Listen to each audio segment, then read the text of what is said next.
Welcome to Burlap Teachers. Enjoy the video. You start by confirming you have owner-level access to the channel and the Google account that was linked to Adsense. Open YouTube Studio, go to Settings, then Channel, and copy your channel ID. You will need it. Next, open the Adsense account notice or email that says it was disabled, screenshot the message, and note the Adsense publisher ID. Once done, make sure any pending appeals or policy messages are saved so you can reference them during the unlinking process.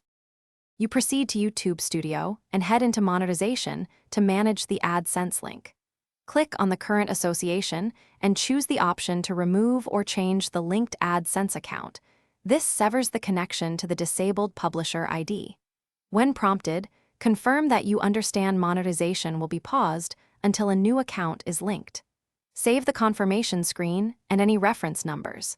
If YouTube asks for verification, provide the channel ID and the screenshots you collected earlier to speed up support responses.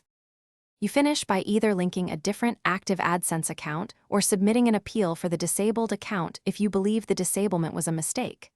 To link a new account, follow the monetization workflow and attach the new Adsense ID. Make sure payment and tax details are current. If something goes wrong, file an appeal including the screenshots, the original Adsense ID, your channel ID, and timestamps. Troubleshooting tip. If relink options are grayed out, clear cache, try a different browser, or use partner support chat for immediate help. Thanks for watching. Consider subscribing if this video helped you.